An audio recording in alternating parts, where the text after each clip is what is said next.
Now that you know how to load and save data in Octave, put your data into matrices and so on, in this video I'd like to show you how to do computational operations on data. And later on we'll be using these sorts of computational operations to implement our learning algorithms. Let's get started. Here's my Octave window. Let me just quickly initialize some variables to use for our example. So set A to be a 3x2 matrix, and set B to a 3x2 matrix, and let's set C to a 2x2 matrix, like so. Now, let's say I want to multiply two of my matrices. So let's say I want to compute A times C. I just type A times C. So it's a 3x2 matrix times a 2x2 matrix. This gives me this 3x2 matrix. You can also do element-wise operations and do A dot times B. And what this will do is it'll take each element of A and multiply it by the corresponding element of B. So that's A, that's B, that's A dot times B. So for example, the first element gives 1 times 11, which gives 11. The second element gives 2 times 12, which gives 24, and so on. So this is the element-wise multiplication of two matrices. And in general, the period is usually used to denote element-wise operations in Octave. So here's the matrix A, and if I do A dot caret 2, this gives me the element-wise squaring of A. So 1 squared is 1, 2 squared is 4, and so on. Let's set V to a vector. Let's set V as 1, 2, 3 as a column vector. You can also do 1 dot over V to do the element-wise reciprocal of V. So this gives me 1 over 1, 1 over 2, and 1 over 3. And this works too for matrices. So 1 dot over A gives me that element-wise inverse of A. Once again, the period here gives us a clue that this is an element-wise operation. You can also do things like log V. This is an element-wise logarithm of the element of the V. E to the V is base E exponentiation of V's elements. So this is E squared E cubed because this was V. So I can also do abs V to take the element-wise absolute value of V. So here, V was all positive, but we did abs, say minus 1, 2, minus 3. The element-wise absolute value gives me back these non-negative values. And negative V gives me the minus of V. This is the same as negative 1 times V, but usually you just write negative V instead of negative 1 times V. And what else can you do? Here's another neat trick. So let's see. Let's say I want to take V and increment each of its elements by 1. Well, one way to do it is by constructing a 3x1 vector that's all ones and adding that to V. So if I do that, this increments V from 1 to 3 to 2, 3, 4. The way I did that was length of V is 3. So ones, length of V by 1, this is ones of 3 by 1. So that's ones 3 by 1 on the right. And what I did was V plus ones 3 by 1, which is adding this vector of all ones to V, and so this increments V by 1. And another simpler way to do it is actually to type V plus 1, right? So here's V, and V plus 1 also means to add 1 element-wise to each of my elements of V. Now, let's talk about more operations. So here's my matrix A. If you want to write A transpose, the way to do that is to write A prime. That's the apostrophe symbol. It's the left quote. So on your keyboard, you probably have a left quote and a right quote. So this is this is actually the standard quotation mark is let me type A transpose. This gives me the transpose of my matrix A. And of course, A transpose. If I transpose that again, then I should get back my matrix A. Some more useful functions. Let's say lowercase a is 1, 15 to 0.5. So it's a 1 by 4 matrix. Let's say I set val equals max of a. This returns the maximum value of a, which in this case is 15.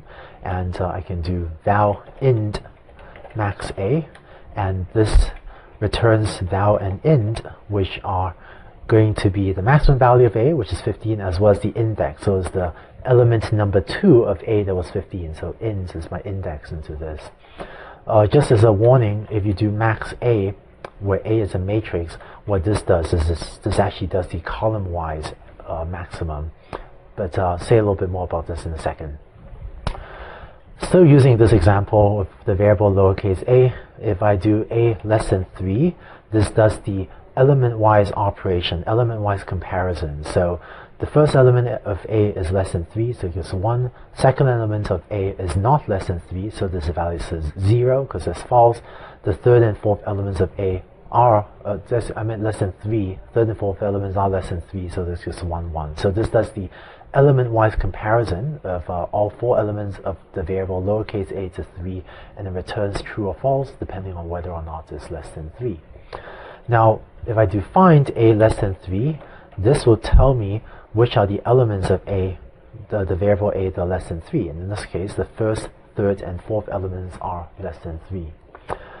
For my next example, let me set a to be equal to magic 3. The magic function returns, let's type help magic.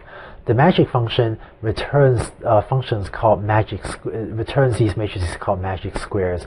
They have this mathematical property that all of their rows and columns and diagonals sum up to the same thing. So, it's not actually useful for machine learning as far as I know, but I'm just using this as a convenient way, to generate a 3 by 3 matrix.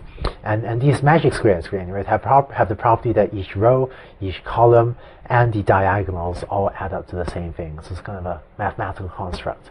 I use this magic function only when I'm doing demos or when I'm teaching Octave like this, and I don't actually use it for any useful machine learning application.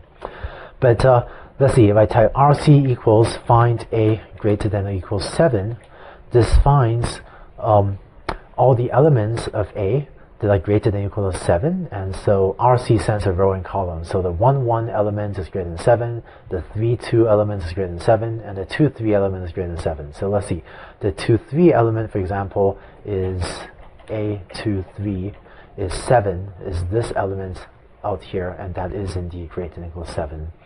By the way, I actually don't even memorize myself what these find functions do and what all of these things do myself. And whenever I use the find function, sometimes I forget myself exactly what it does. And I type help find to look up the document. Okay, just 2 more things I'm going to quickly show you. One is the sum function. So here's my a, and then type sum a. This adds up all the elements of a. And if I will multiply them together, I type prod a. Prod stands for product, and this returns the product of these 4 elements of a.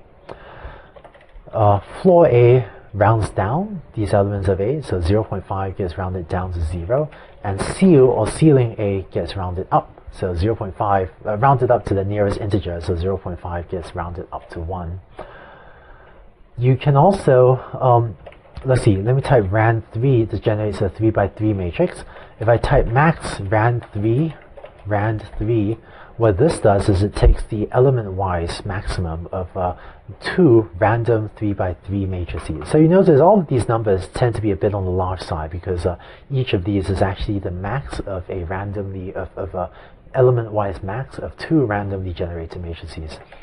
This is my magic number. This was my magic square 3 by 3a.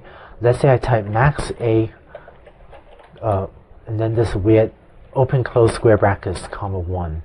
What this does is this takes the column-wise maximum. So the max in the first column is 8, max in the second column is 9, the max in the third column is 7. This 1 means to take the max along the first dimension of a. In contrast, if I were to type max a, this funny notation 2, then this takes the per row maximum. So the max of the first row is 8, max of the second row is 7, max of the third row is 9, and so this allows you to take maxes either per row or per column. And if you want to, remember it defaults to a column-wise element. So if you want to find the maximum element in the entire matrix A, you can type max of A, like so, which is 9, or you can turn A into a vector and type max of A colon like so, and this treats this as a vector and takes the max element of that vector. Finally, let's set A to be a 9 by 9 magic square. So remember, the magic square has this property that every column and every row sums to the same thing, and also the diagonal. So here's a 9 by 9 magic square. So let me do sum A1. So this does a per column sum. So I'm going to take each column of A and add them up. And this lets us verify that indeed for a 9 by 9 magic square, every column adds up to 369, adds up to the same thing. Now let's do the row-wise sum. So that's sum A, comma 2, and this sums up each row of A, and indeed each row of A also sums up to 369. Now let's sum the diagonal elements of A and make sure that that also sums up to the same thing. So what I'm going to do is construct a 9 by 9 identity matrix, that's I9, and I'm going to take A and construct, multiply A elements-wise. So here's my matrix A. I'm going to do A dot times I9, and what this will do is take the element-wise product of these two matrices, and so this should wipe out everything in A except for the diagonal entries. And now I'm going to do sum of A of that, and this gives me the sum of these diagonal elements, and indeed it is 369.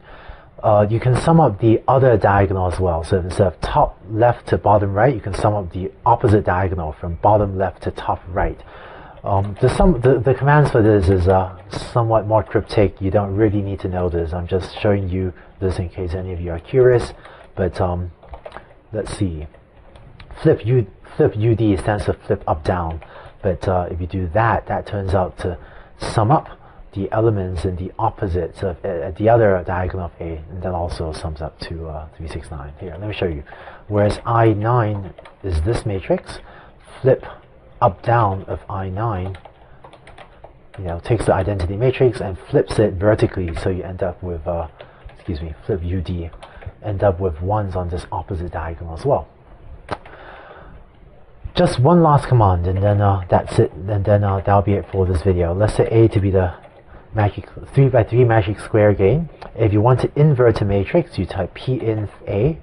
This is technically called the pseudo inverse, but it doesn't matter. Just think of it as basically the inverse of A, and that's the inverse of A. And so I can set, temp equals P_inv of A, and if I take temp times A, this is indeed the identity matrix with essentially ones on the diagonals and zeros on the off diagonals up to a numerical round off.